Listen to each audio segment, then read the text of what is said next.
Hello once again, everyone, and welcome back to Going Posta. So we're going to be now moving on to our next guard, which is one we haven't really encountered at all so far going through, which is going to be Middle Iron Gate, or Mezzana, Porta di Ferro. And once again, joining me is my resident Italian, Jake. So let's talk about forming this guard. This one I'm going to be right foot forward, and I'm going to have the sword held pretty much directly in the middle. Now you can cant it off slightly to one side or the other if you need to. Most often, naturally, I tend to have it line up a bit more with my left hip as opposed to right in the center, which isn't necessarily wrong per se. It's still holding the central line. But things I do want to make sure of, and I'll turn profile for this, is I don't want this, where this wrist is broken. I want both wrists to be somewhat straight, and it actually adds a little bit of tension into my tip, which is going to be quite useful because once that's already engaged, it's going to make some of the actions that I will perform very useful. Now, Fiore mentions that you should be careful not to hold your sword too far forward. So you want it to be connected to us. I personally put kind of the inside of my elbows against my sides, and I find that that's usually a good place for it to be. Now, what are our actions out of here? So our main action is going to be the idea of launching a thrust. As with any, tip forward guard, that's going to be our baseline.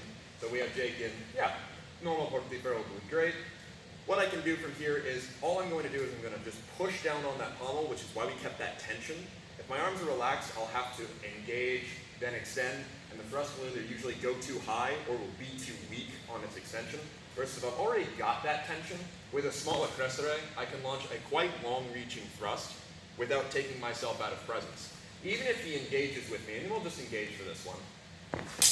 Yeah, I have a lot of leverage. It's very easy for me to move this over to my side if need be, or even follow it over here, depending upon what he looks to do. This is one I highly recommend if you're not using the exchange of points to practice this. This is a very good one for that. But another thing that you can do is you could launch this thrust with a passing step.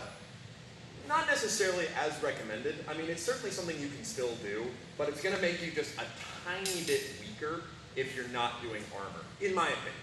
You can still absolutely perform this, and I will even do this sometimes as well. So I'll step up with that thrust, and especially if I keep my hands a little bit on the lower side, I can lock out someone in the lower position. In armor especially, where this guard also appears as one of the more prominent guards, it is very, very good to use this thrust, as with this attack, I can hit the 3 different layers of opening. I can hit him in the visor, I can hit him in the armpit, or, in the worst one, I can just hit him straight in the hip. That one in particular is an absolute pain to deal with if you're wearing a visor and can't see that tip. But, like I said, you can use a passing step, and I find it's best to use in armor. You absolutely can use it out of armor. Out of armor, however, I usually prefer to use the accessore. Now, that's the first part of it. Second part of it is going to be deflecting incoming blows. And this is where things get a little bit subjective.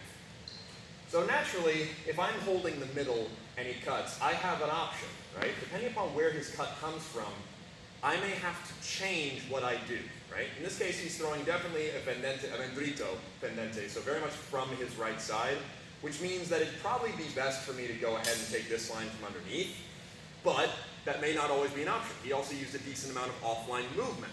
So to go from here to there is a lot of motion. Can't I just use the true edge? And you can. This absolutely still works. It's just a question of whether or not Fiore intended it. So go ahead and back up just a tiny bit. There we go.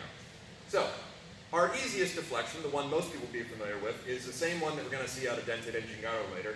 He cuts, and I'm going to use my false edge rising up to deflect his sword off the side, and then it returns to itself with a falling blow to the head or arms.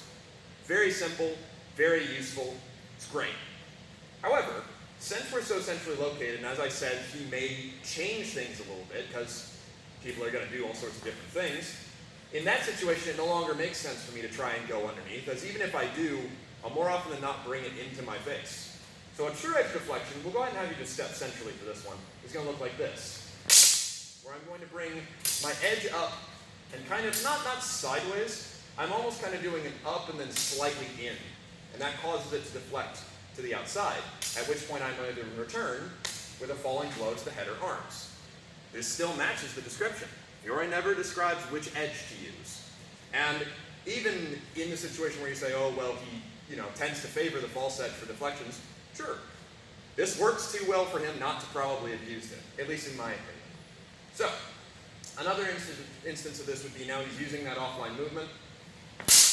Great deflection, falling blow, no problem. If I end up in a situation where I end up in a bind, no problem. I can then work from there with many of the plays we already know.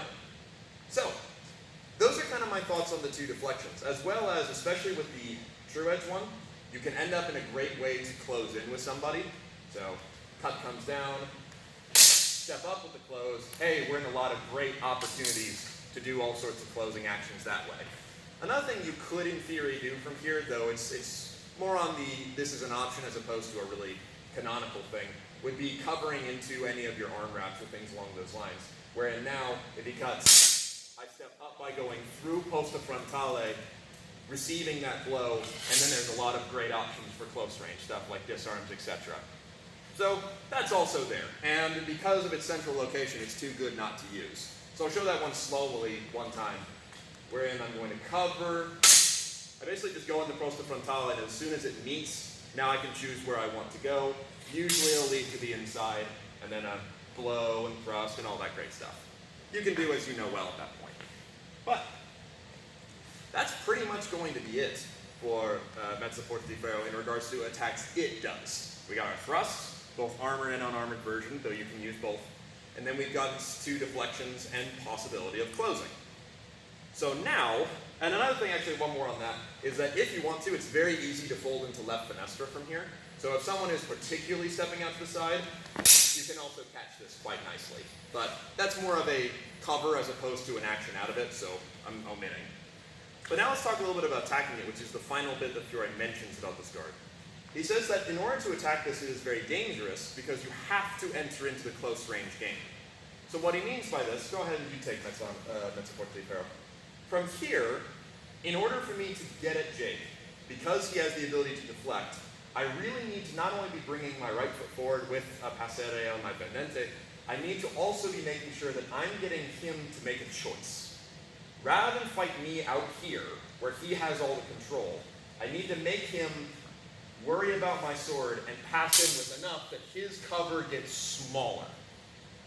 This is why it's quite dangerous, is because in that choice, one, that's a lot of ground to cover, and two, I really need to be committed and it comes up between us, which is a little bit scary. So how do you do it? My recommendation would be thus. Use a very powerful guard. So Posta donna destra or Posta donna sinistra are both great for this, right? But the idea is, and this is another one where you can use that offline movement, I want to be making sure, yeah, there we go, that by the time my blow lands, even if he was starting to try and deflect, he's going to quickly readjust. Now at this point, I'm way too deep to do any of the blade actions that Fiore has taught us. However, I am in perfect range to start entering into my close range plays. Now I'm obviously keeping a little bit of distance because I don't have gear on, and because he has gear on, and that can lead to changes. But realistically, you're gonna go, and then you're gonna go in deep and hard, right? Weird innuendo unintended. But, point being, to close in, make him do that cover, immediately go into this outside. Or if you do the other way, you go the other way. But that's how you need to attack this guard, and that's why it's so dangerous, as someone may not realize how big of a threat you're actually presenting, think they can get away with it, and you walk onto that tip, which is never a good thing. But otherwise, thank you very much, Jake. That's going to be Mezzana Porta di Ferro. A very useful guard. And it's one that you were going to see more if we ever tackle the armor stuff. We might, who knows. Definitely the classes, but whether or not I record it, we'll see. But either way, thank you very much for watching. And we'll go over some other techniques another time.